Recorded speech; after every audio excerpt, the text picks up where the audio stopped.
के अंदर लीज पे दिए फॉरेस्ट। एक चीज देखा, मेरे अंदर भी पहले डर था, जो कोई कार्यक्रम कराते उनका भी डर रहता है कि कोई कुछ बोल नहीं दे, पीछे हमारे को पुलिस पूछेगी। डर से लड़ाई नहीं लड़ी जाएगी, डरोगे तो मरोगे। हम सच्चाई के लिए लड़ रहे हैं तो लड़ना पड़ेगा। अगर हम जो बात बोल रहे हैं सरकार लिख के दे रहे ये गलत है, जो बात हम पार्लियामेंट में बोल सकते हैं वो बात इस मंच से भी होनी चाहिए आप लोगों के द्वारा। मैंने कहा था मुझे मारी नहीं मिलेगी चलेगा, मैंने यह भी कहा था कि मुझे नहीं बोलना, मैं सुनना चाहता हूं। साथियों, मैंने पिछले सम्मेलन आयोजन कमेटी का सम्मान करता हूं सभी का।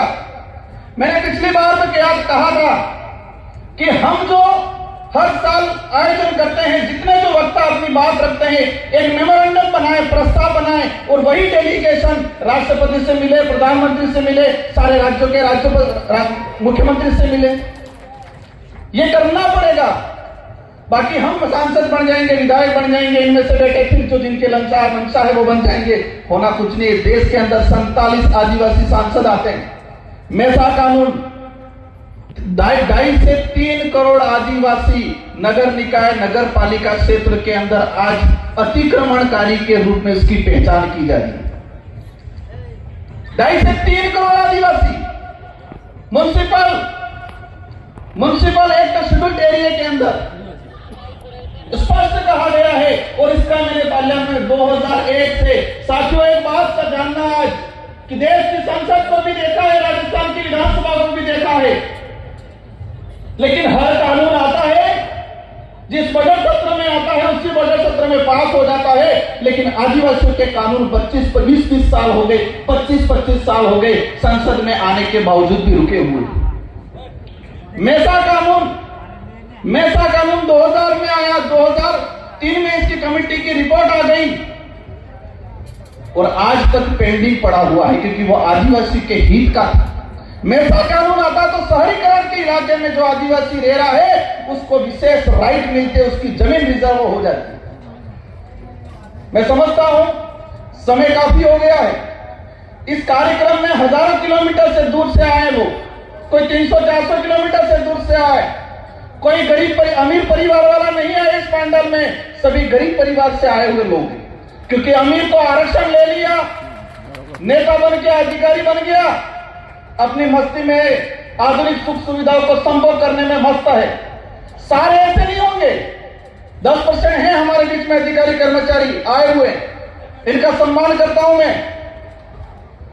लेकिन अधिकतर रिजर्वेशन का लाभ लेके हुए घर पे बैठे हुए। इस पंडाल में मजदूरी करने वाला भाई आया हुआ है। और ये बात भी समझना भाइयों, आजादी की लड़ाई देख लो, अंग्रेजों से लड़े हो, मुगलों से लड़े हो, राजा रजवाड़ों से लड़े हो, उनसे लड़ाई किसने लड़ी है? आदिवासी ने लड़ी है। और आदिवासी में भी किसने लड़ी है? जो गरीब था उसी ने लड़ी है भाइयों।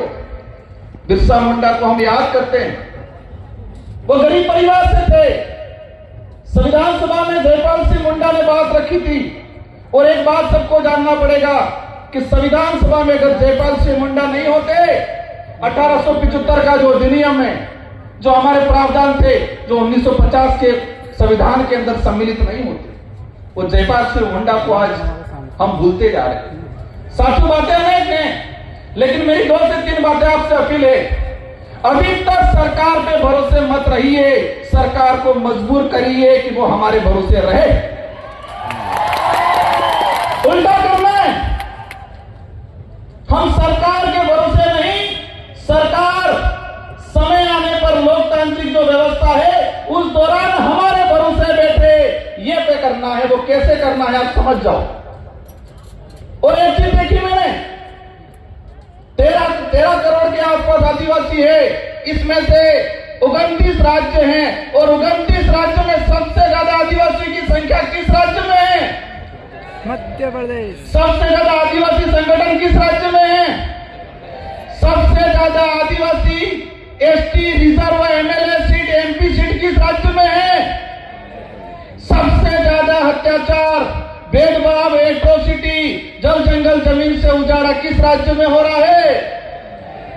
मैंने कुछ नहीं बोला है, आधों ने बोला है, आधे चुप है, कंफ्यूज है। वो आप सवाल ढूंढते रहना। और सबसे ज्यादा आदिवासी संगठन किस राज्य में बने हुए हैं? इस देश में एक ट्रेड चल रहा है अभी, उस ट्रेड को भी समझना है।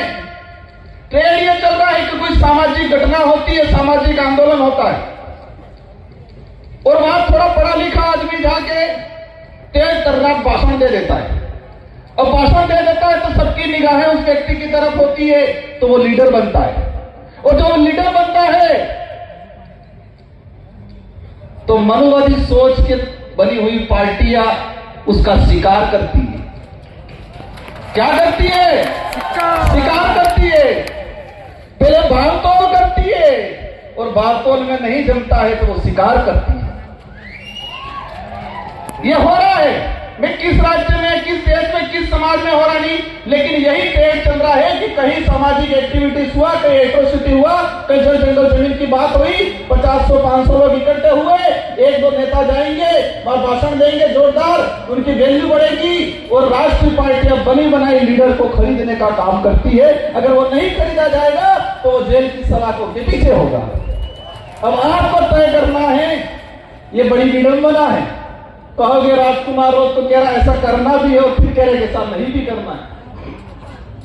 ये कंफ्यूजन है, ये बड़ी विडंबना है कि हमें सही व्यक्ति को, सही विचारधारा को कैसे चॉइस करना, ये आप पे छोड़ के जाना चाह रहा हूं। हमें विवेकशील बनना है, सोचने समझने की शक्ति डेवलप करनी है। यह बात जरूर है कि आदिवासी समुदाय बोला है, लेकिन इस समुदाय को कुछ लोग उस बोलेपन का फायदा उठाते हैं। और अंतिम में एक बात कहना चाहूंगा कि मेरे लिए तब सुनोगे आप, मेरा साथ तब दोगे, मैं सही नीति पे चलूंगा, सही बात के लिए लड़ूंगा, मेरी कथनी और करनी में अंतर आएगा, उस दिन राजकुमार रोज की भी नहीं सुनी जाएगी।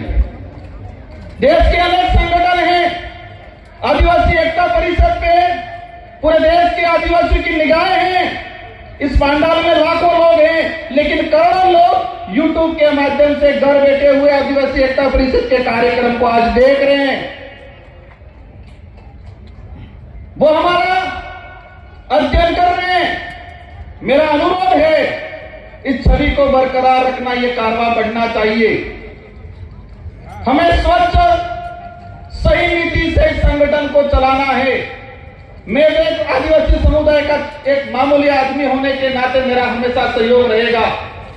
विचारधारा उद्देश्य कुछ हो सकते हैं अलग, लेकिन आदिवासी समुदाय के हक अधिकार, उनको एकजुट करने की बात आएगी, राजकुमार रोज खड़ा रहेगा।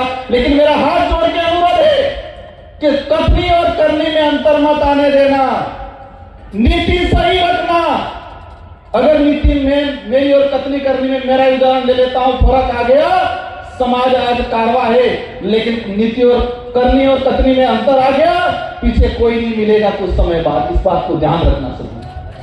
समाज को जरूरत है, समाज हर बार ठगा गया है, हर व्यक्ति से ठगा गया है, हर संगठन से ठगा गया है। हम प्रयास करते हैं, हम सबको मिलकर प्रयास करना है, क्योंकि एक बार कोई लीडर बनता है और वो कोई गड़बड़ कर देता है, समाज ठगा हुआ महसूस करता है। कोई संगठन बनता है, उस संगठन से आस लगती है, अगर वो संगठन कथनी और करनी में अंतर कर देगा तो समाज ठगा हुआ महसूस करेगा। भाइयों, आजादी के बाद से हजारों बार आदिवासी समाज ठगा हुआ है, व्यक्तियों के द्वारा, संगठनों के द्वारा। हम प्रयास करो, आप ज्यादा कुछ नहीं कर पाओगे चलेगा, लेकिन कथनी और करनी में अंतर मत आने देना, और सही नीति से, निष्पक्ष नीति से हमें आगे बढ़ना है। इन शब्दों के साथ आप सबको धन्यवाद, आभार। जय जवाहर, जय भारत, जय वीर प्रदेश, जय संविधान। एक तीर एक कमान, एक तीर एक कमान, इस नारे की भावना है, इसको जिंदा रखना। जय जवाहर।